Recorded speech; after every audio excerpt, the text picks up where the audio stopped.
Tiens bon, Léla, crie Mike de toute urgence. Ce sont les derniers mots dont elle se souvient avant le terrible accident. À l'époque, elle était une étudiante de 4e année pleine d'espoir et de rêves, qui attendait un enfant. Il y a 10 ans, une collision massive sur le pont a coûté la vie à 7 personnes, dont le futur bébé de Léla. Sa propre vie a été sauvée par des médecins dévoués qui se sont battus sans relâche pendant 5 heures. Vous avez remarquablement bien résisté, a fait remarquer un médecin âgé assis à côté du lit de Léla.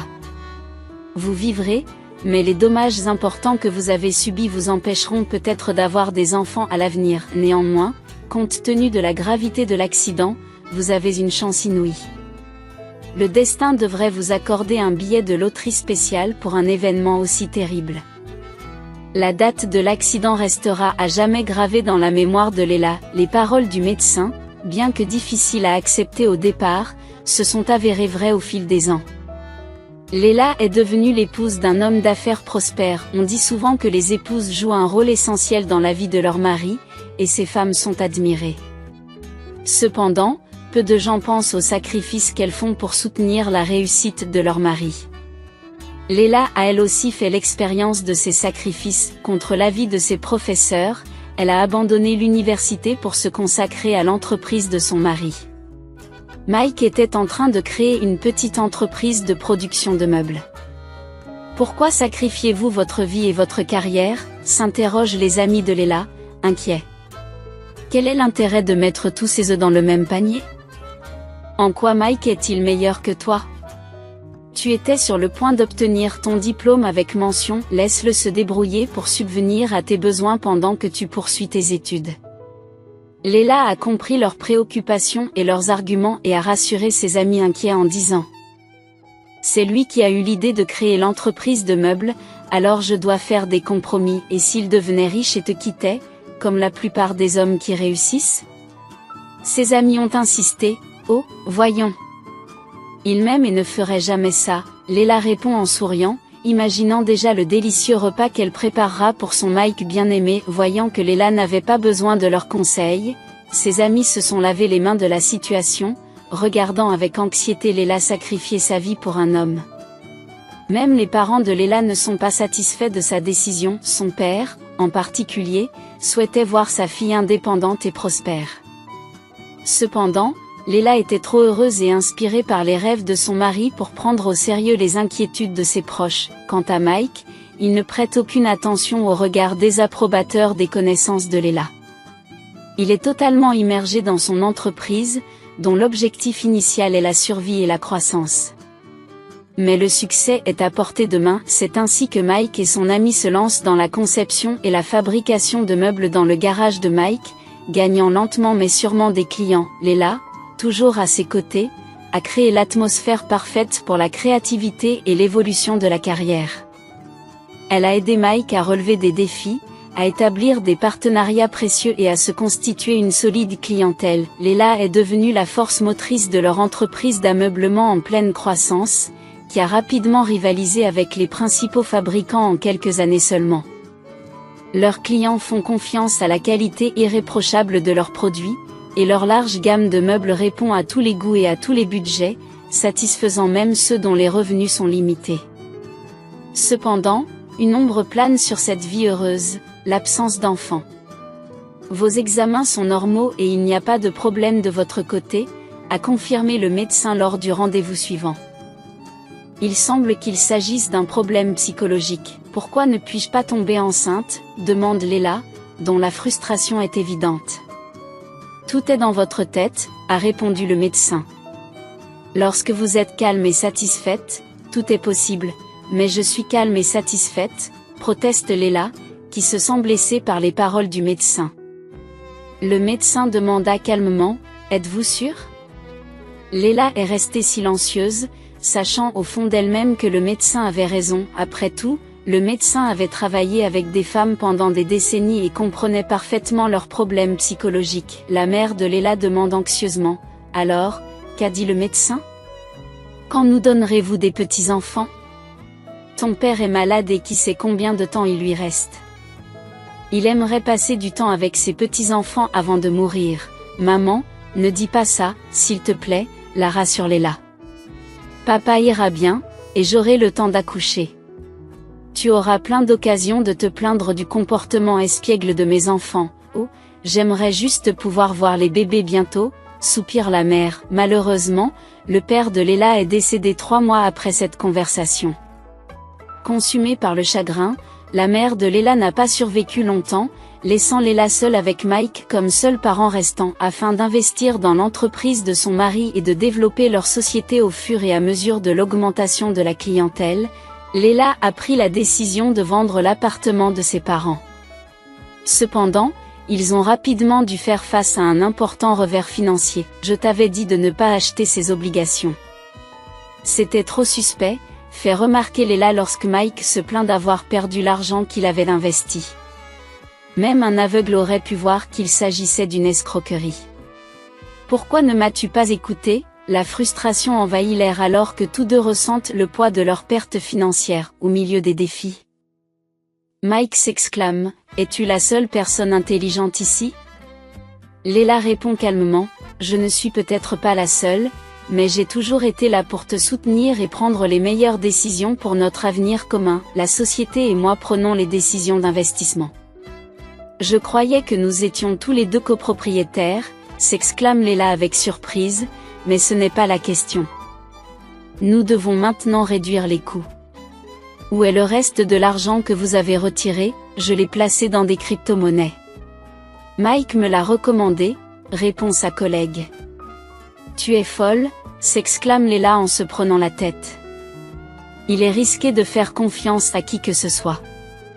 Pourquoi ne m'as-tu pas informé ? Calme-toi, Léla, dit Mike d'un geste dédaigneux de la main, avant de repartir au travail. À partir de ce jour, leur relation commence à se tendre, ou peut-être l'avait-elle déjà été auparavant, mais Léla, absorbée par les soins et les préoccupations de son mari, ne l'avait pas remarqué. Interrompant ses pensées troublées, une voix masculine surde elle dit, « Léla, c'est l'avocat de ton père qui t'appelle, Monsieur Marshall. Pouvons-nous convenir d'un rendez-vous ? Il s'agit de votre héritage. » Surprise par cet appel inattendu, Léla, qui a reçu son héritage il y a 6 mois, accepte de se rendre au Chéri Café dans 1 heure. Assis à une table dans un lieu qui lui rappelait son enfance, un homme âgé, vêtu d'un costume soigné et tenant une mallette en cuir, s'approcha d'elle. « Êtes-vous Léla ?» Sans qu'il, bien que la question lui parût inutile, vous ressemblez tellement à votre père. « Avez-vous connu mon père ?» demanda Léla, intriguée. « Comme le dos de ma main », sourit l'avocat. « Il me faisait entièrement confiance. Je me retire, mais il y a encore une question concernant le testament de votre père dont nous devons discuter. N'ai-je pas tout reçu ?» se demande Léla. « Non, puisque je suis ici maintenant, » a répondu Monsieur Marshall. « Votre père a géré judicieusement son argent, gagné grâce à des opérations boursières. Il avait prévu que, dans un moment d'émotion, tu pourrais tout donner à ton mari, et il n'avait pas confiance en Mike. Comme vous le savez, il a prédit que vous vous retrouveriez sans rien, sans moyen de subsistance, sans appartement parental. L'appartement a déjà été vendu, n'est-ce pas ? » « Oui, » répond Léla, abasourdie. Elle était stupéfaite que son père ait tout planifié minutieusement et que, même après sa mort, il ait voulu aider sa fille. « Voici le compte, exclusivement le vôtre.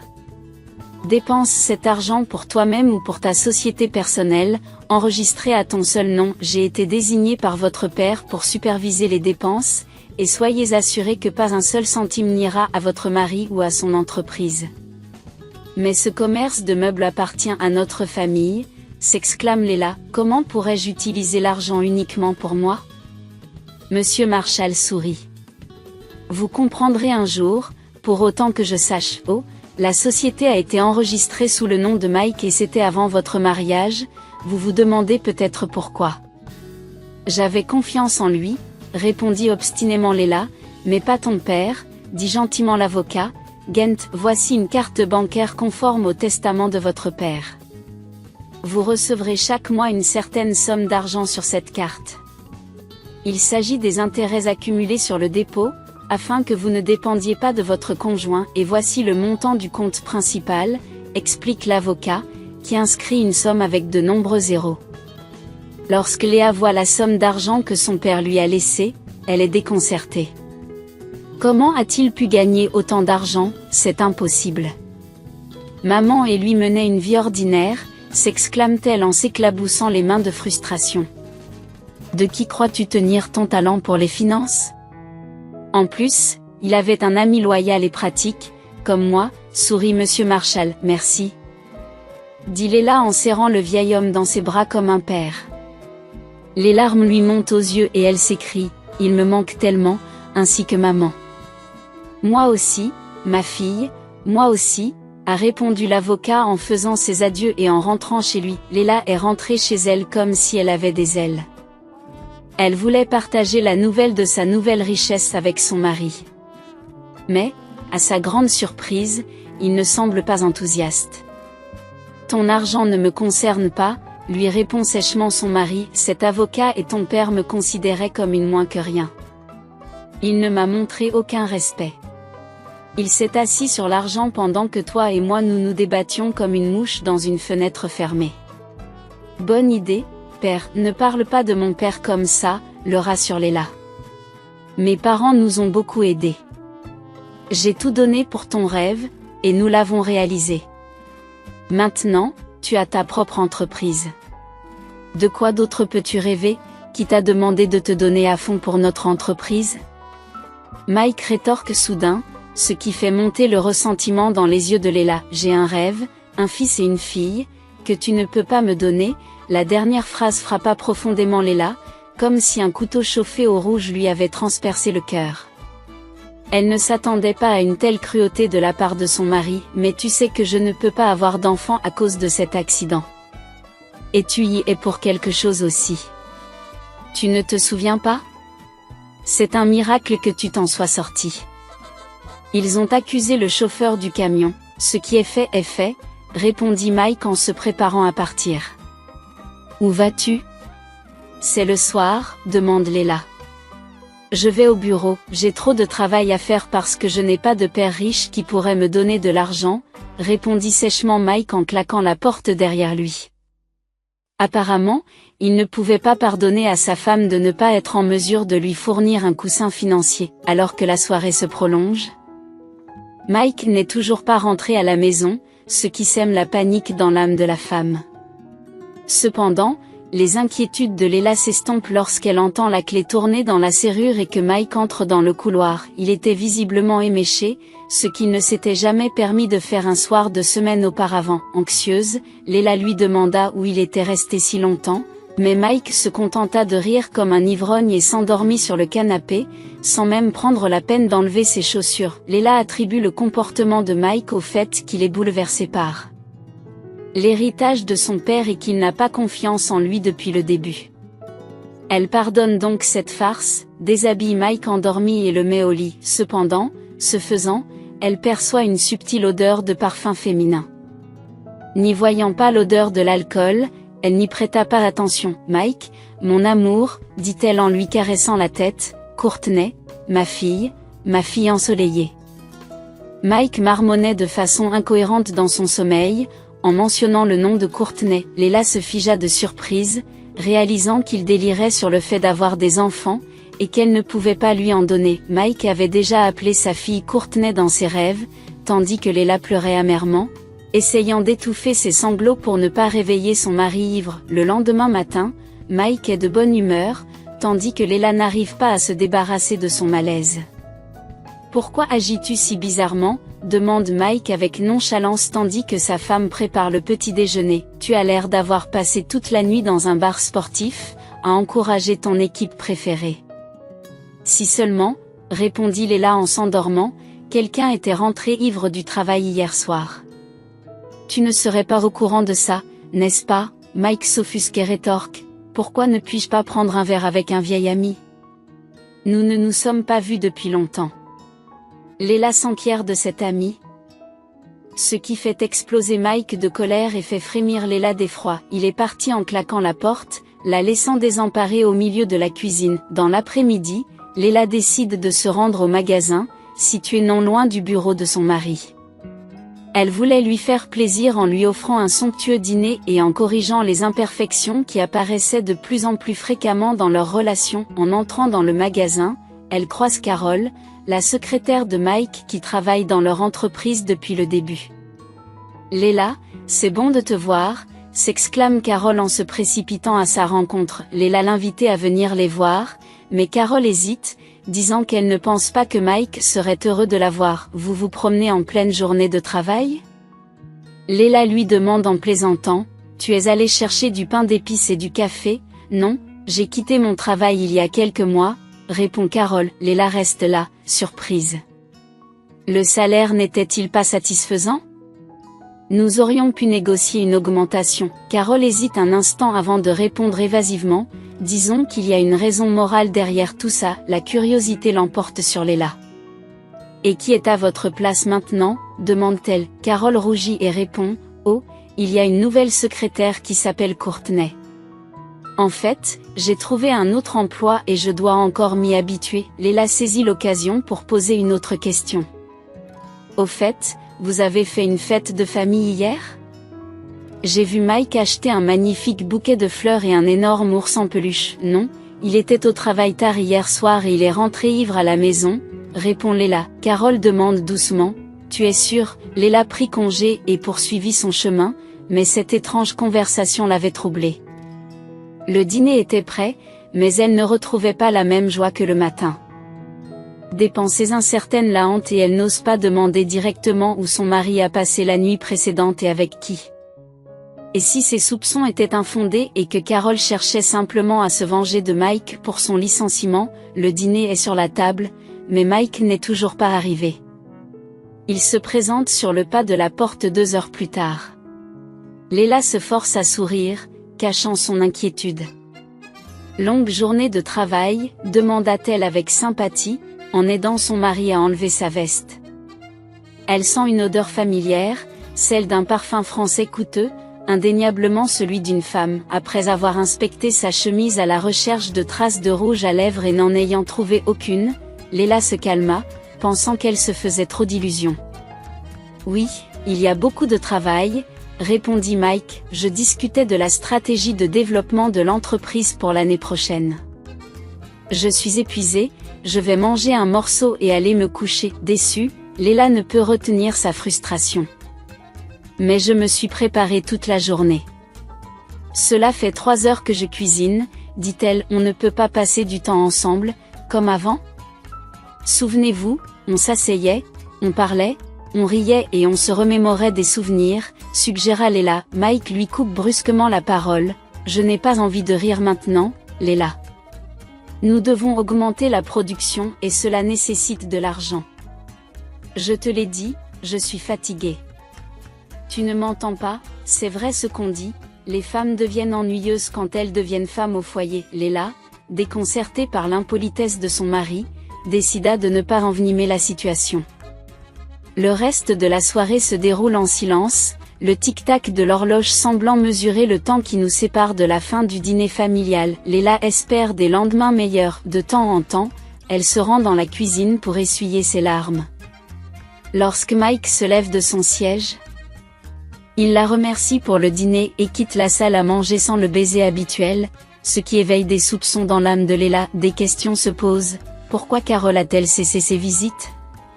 Pourquoi son père se méfiait-il de Mike, ce qui a conduit au licenciement de Carol ?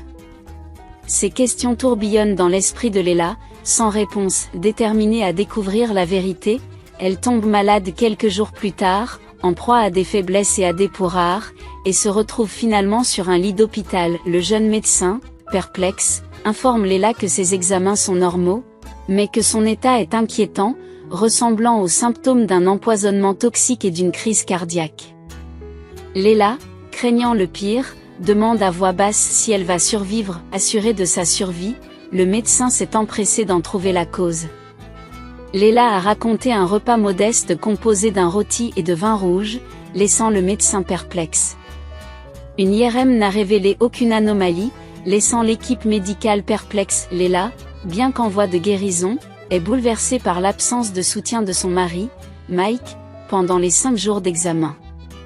Se sentant offensée, elle décide de confirmer les soupçons de son père à l'égard de Mike. De retour chez elle, elle ressent un vide et découvre un réfrigérateur vide avec des bouteilles de champagne jetées, ce qui l'amène à s'interroger sur la joie de vivre de Mike pendant son séjour à l'hôpital.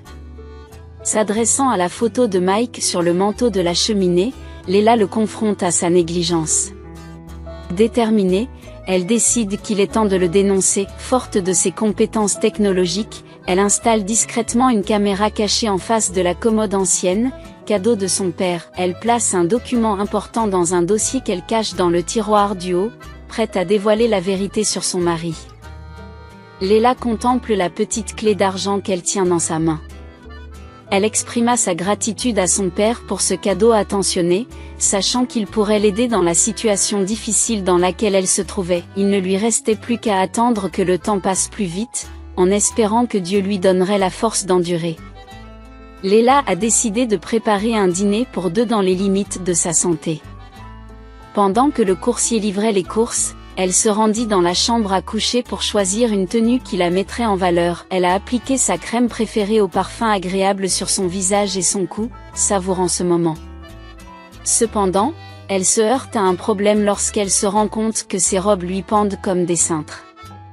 Elle avait perdu beaucoup de poids. En se regardant dans le miroir, elle vit les signes du vieillissement se refléter dans ses joues creuses, ses yeux noirs et ses cheveux clairsemés. Leila ne se sentait pas bien non plus, elle avait constamment soif même après avoir bu toute l'eau de la carafe de la cuisine. Bien que les provisions soient arrivées rapidement, la préparation du dîner s'est avérée difficile. Leila a dû faire de fréquentes pauses, car ses mains tremblaient de faiblesse et elle aspirait à se reposer. La situation s'est aggravée lorsqu'elle n'a pas trouvé les belles boucles d'oreilles en perles qu'elle voulait porter. À ce moment-là, Mike entra dans la cuisine, faisant claquer la porte d'entrée. Leila émergea du couloir et répondit qu'elle était bien à la maison. Elle l'invitait à se joindre à elle pour le dîner, en lui demandant de se laver les mains. Inquiet, Mike observe son apparence et lui demande comment elle se sent. Leila répond par un tiède soso. Elle s'enquiert alors de la disparition de ses boucles d'oreilles en perles, mais Mike lui répond simplement qu'il ne les a pas vues au cours du dîner.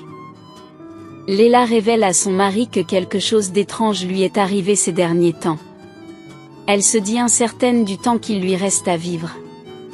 Mike l'écoute attentivement, le regard fixé sur elle. Leila lui révèle qu'elle a fait un testament, mais qu'elle a posé une condition: le testament ne sera ouvert qu'après son décès.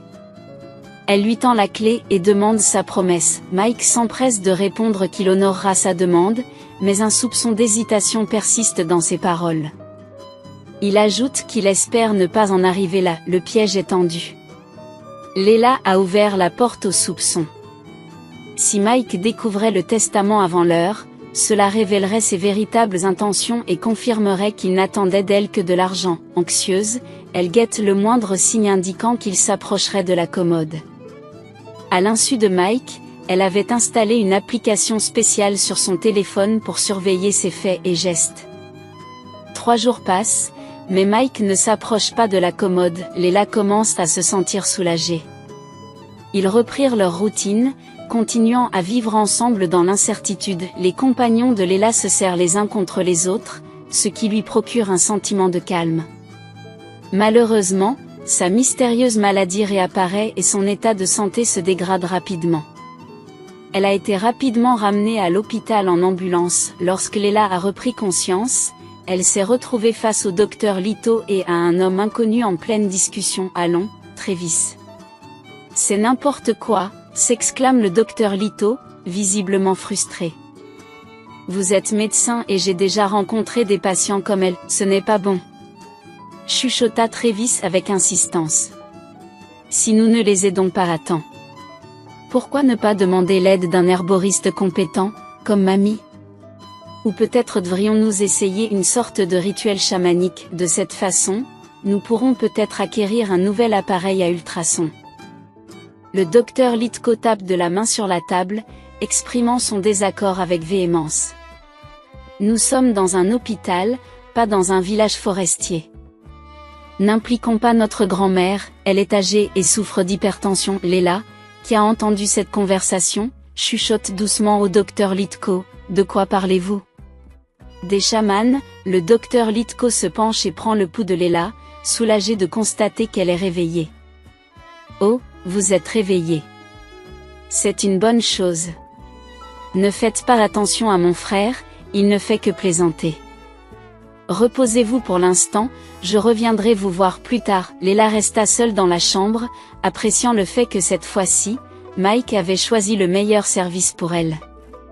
On aurait dit qu'il voulait se faire pardonner de l'avoir laissée seule lors des interventions précédentes. Assise là, elle récupéra son téléphone et commença à observer l'espace où se trouvait la commode. Elle craignait de manquer le moment où Mike ouvrirait le tiroir, mais plus le temps passait, plus elle commençait à douter de ses soupçons. Cependant, sa patience fut récompensée. Leila observa attentivement Mike s'approcher de la commode et sortir une clé de sa veste. Soudain, son visage s'illumina, comme s'il avait vu quelque chose de beau. Une jeune femme, portant les boucles d'oreilles en perles de Leila, s'approcha de lui. Désemparée, Leila s'exclame « Comment as-tu pu ?» Mike n'entendit pas son cri, mais elle perçut clairement leur conversation. « Courtney, j'espère que nous aurons de bonnes nouvelles, » dit Mike doucement, ce qui fait mal au cœur de Leila. « Ouvre-le maintenant, chérie, » demanda Courtney. « Je devais le faire après la mort de ma femme, mais pour toi, je suis prête à tout. » Un sourire malicieux se dessine sur le visage de Mike, qui ouvre habilement le dossier contenant le testament. Mais à sa grande surprise, c'est une feuille complètement vierge qui se trouve devant lui. Confus, il marmonne. « Je ne comprends pas cet humour stupide, Mike !» Leila cria et jeta rageusement la feuille sur le sol. « Qu'est-ce que c'est que ça ? Où est le testament ? Qu'est-ce que cela signifie ? » demande-t-elle. « On dirait que tu t'es fait l'avoir, » grommela Courtney. « Comment as-tu pu la laisser faire ? Tu as dit que tu avais tout compris, je savais qu'elle me soupçonnerait et qu'elle ouvrirait le testament à l'avance, » conclut Mike. « Je ne peux plus la supporter. J'en ai marre d'elle. » « Calme-toi, » dit Courtney en essayant de l'apaiser. « Tu me fais peur, et ce n'est bon pour aucun de nous deux de s'inquiéter. » Soudain, une douleur aiguë traversa tout le corps de Leila, lui faisant perdre connaissance. « Vous nous avez fait peur, » dit l'infirmier en posant une perfusion. « C'est bien que vous soyez réveillé. Je vais chercher Monsieur Marshall. » Leila a répondu faiblement, « Mon avocat, le téléphone. » Elle n'avait même pas la force de tenir le combiné. « D'accord, je vais le faire, » dit l'homme, avant d'aller chercher rapidement Monsieur Marshall. Leila lui explique tout, sans rien cacher. Il s'inquiète de son état. « Leila, pourquoi ne m'as-tu rien dit ?» demanda-t-il avec une pointe de reproche. « Tu es au bord du gouffre. Tu as des problèmes personnels, et en plus, tu es gravement malade. » « Je ne voulais accabler personne, » répond Leila à voix basse, les forces lui manquant. « Cher Monsieur Marshall, je vous demande de m'aider, » poursuit-elle. « S'il vous plaît, faites un testament à mon nom, en léguant tout l'argent que j'ai reçu à la mort de mon père au Fonds pour l'enfance.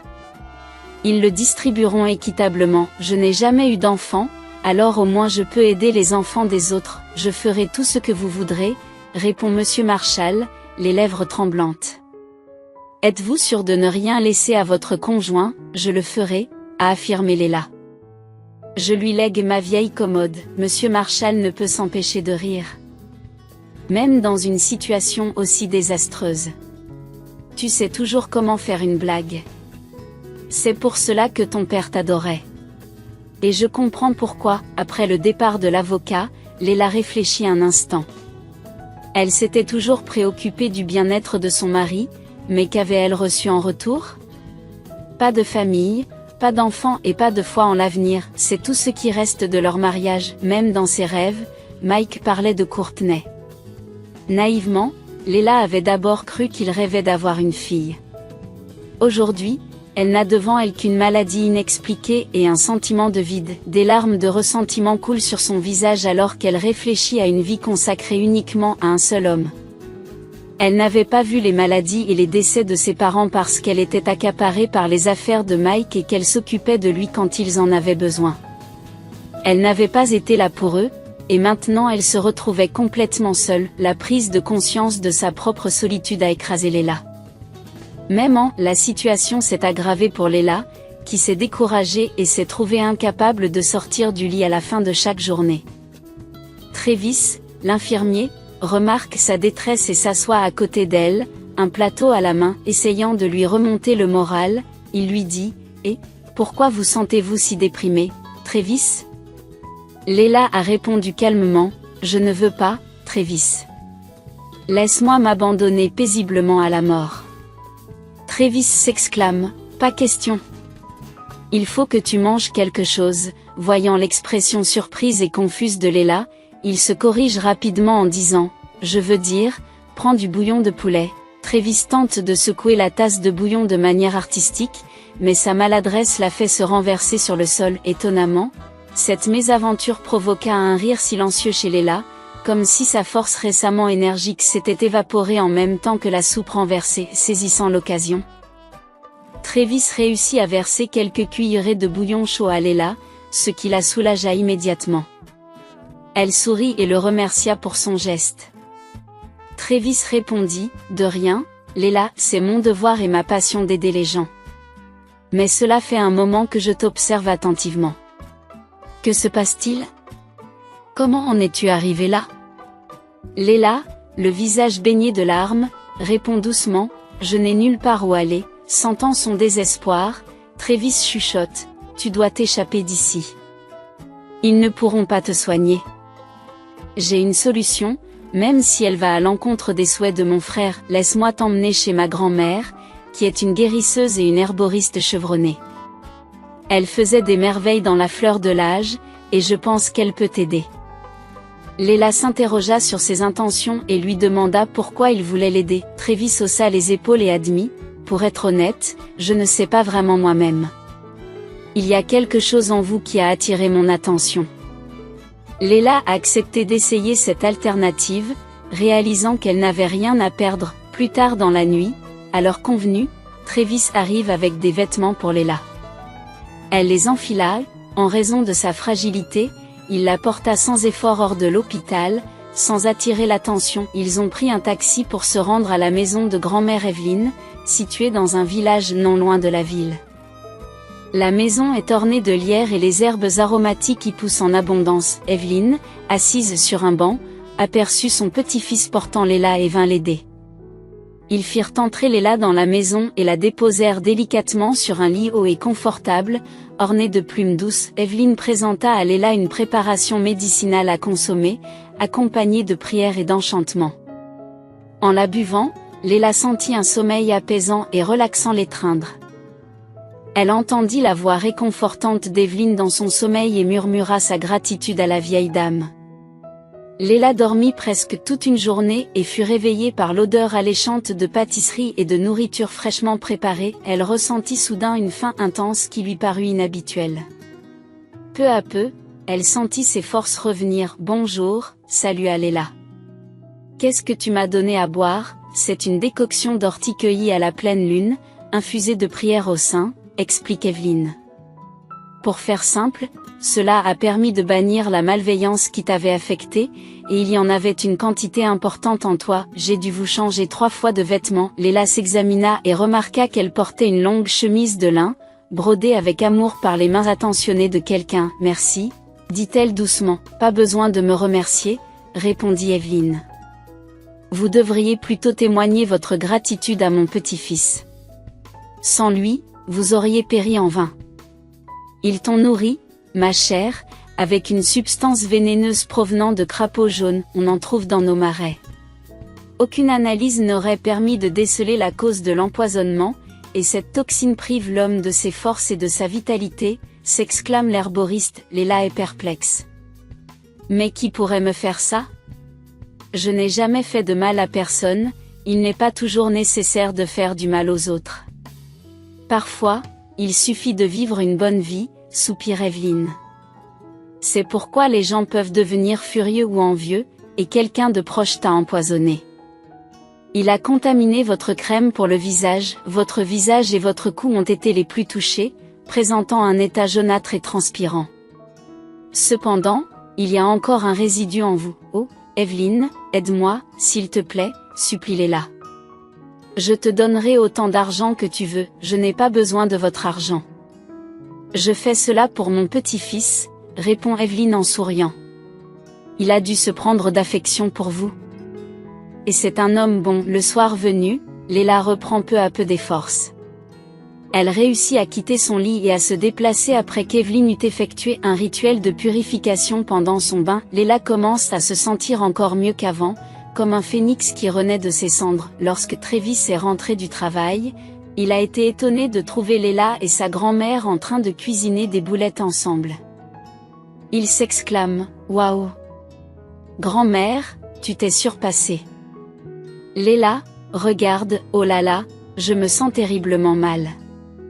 Comment est-ce possible? Grand-mère tente de détendre l'atmosphère en plaisantant sur le fait qu'il s'agit d'un travail professionnel, mais sérieusement, petit-fils, comment as-tu fait pour amener Léla ici à l'heure?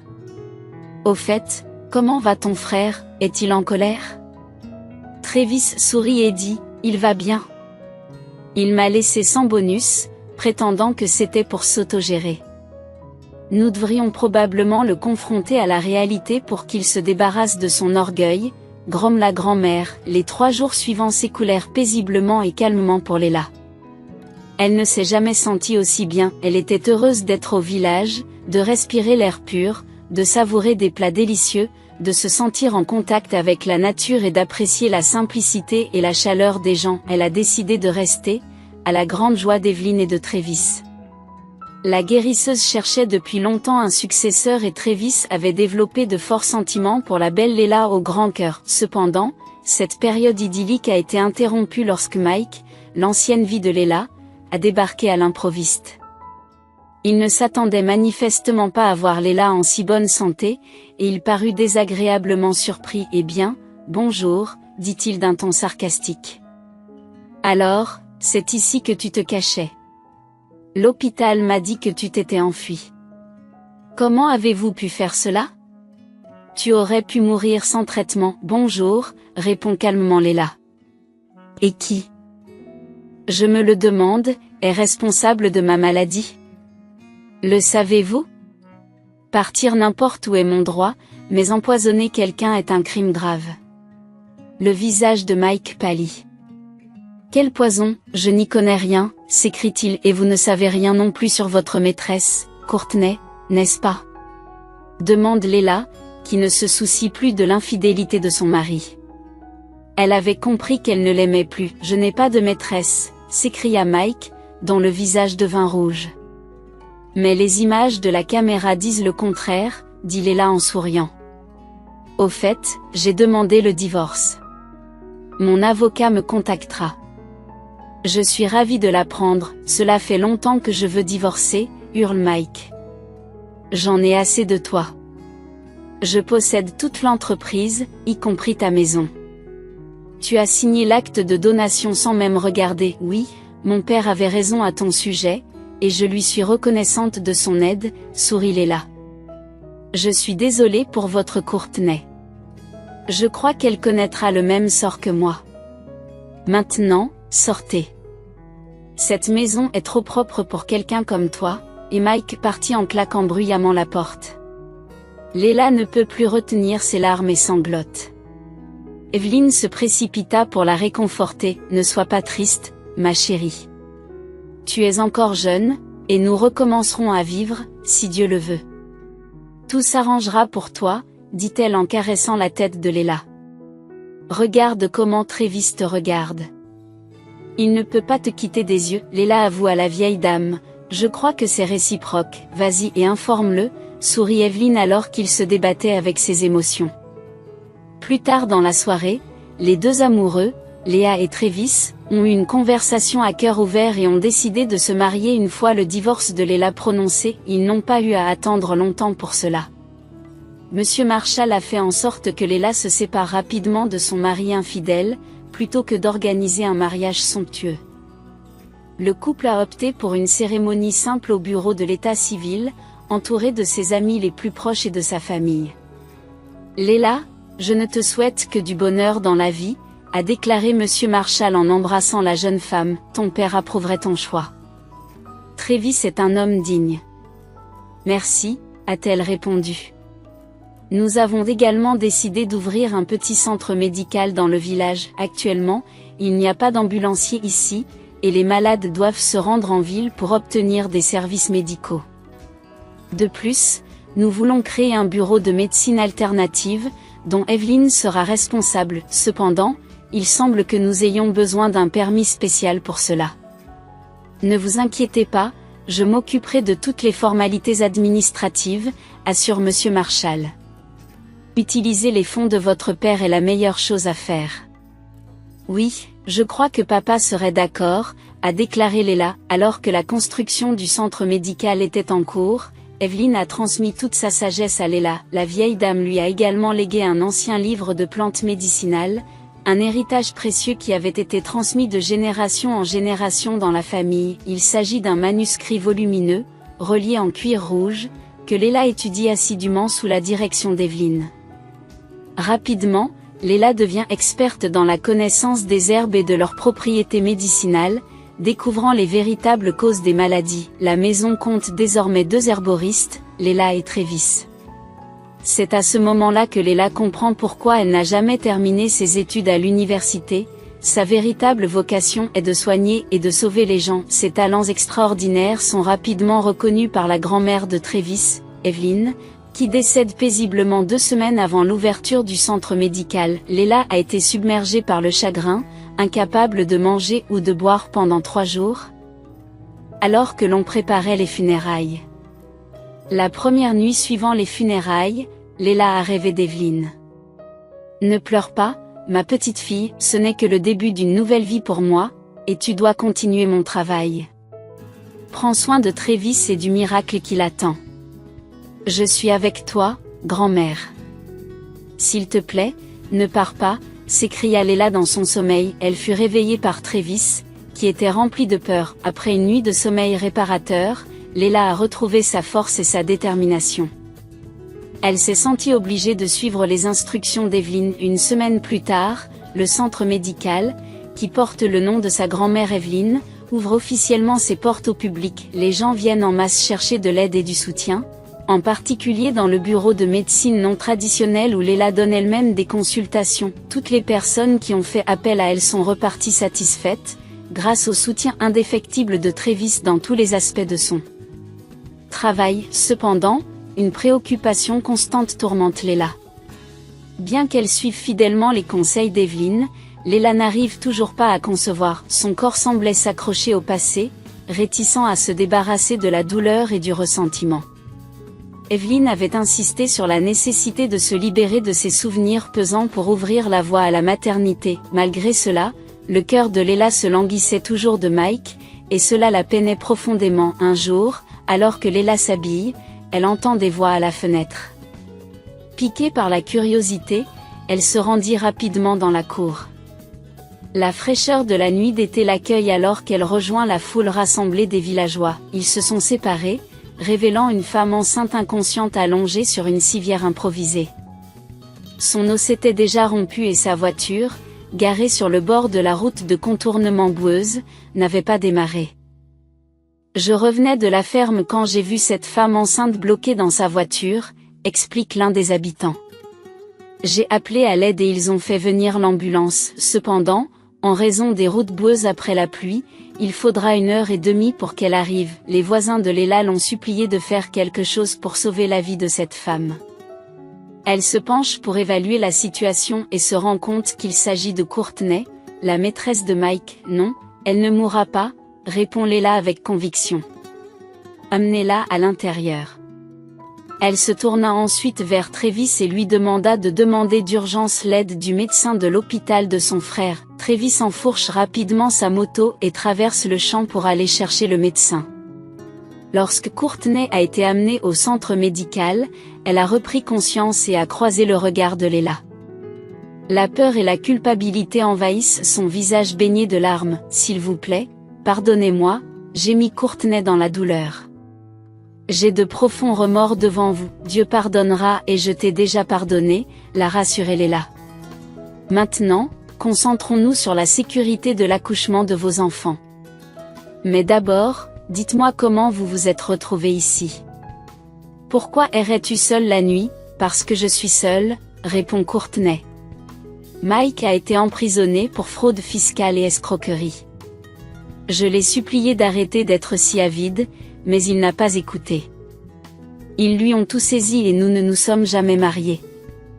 Je me suis retrouvée sans rien. Leila a rassuré Courtney en lui disant que tout irait bien et que le médecin arriverait bientôt. Ce dernier n'a mis que 10 minutes à arriver, après que le centre médical ait été envahi par les cris des jumeaux, un garçon et une fille, qui venaient de naître. L'accouchement s'est déroulé sans problème, malgré quelques complications mineures. Malgré cela, Leila était remplie de joie en tenant les bébés dans ses bras et en versant des larmes de bonheur.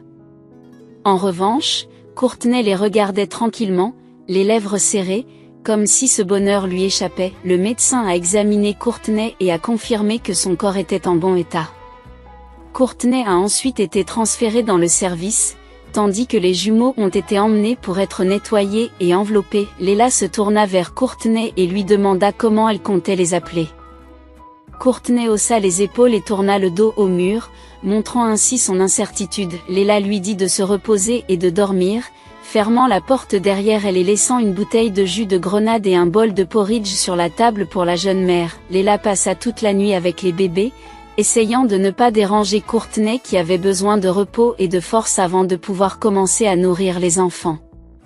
Lorsqu'elle ramena les jumeaux dans la chambre, Leila sursauta de surprise. Courtney avait laissé un petit mot indiquant qu'elle abandonnait les enfants et qu'ils étaient désormais sous la responsabilité de Leila. Courtney se sentait incapable de les élever seule, surtout sans Mike, et a souhaité à Leila de faire ses adieux, et c'est ainsi que Leila est devenue la mère d'Evelyn et de Jadon. Travis et elle décident de les adopter. 5 ans ont passé, et la petite Evelyn s'est approchée de Leila un jour, se demandant pourquoi toutes ses amies de la maternelle avaient des frères et sœurs plus jeunes qu'elle. Leila la réconforte et lui assure qu'elle aura elle aussi un petit frère ou une petite sœur. Evelyn a demandé avec joie comment cela allait se passer. Travis, encore un peu déconcerté, interrogea Leila, qui se contenta de rire et lui montra le test de grossesse positif qu'elle avait fait la veille.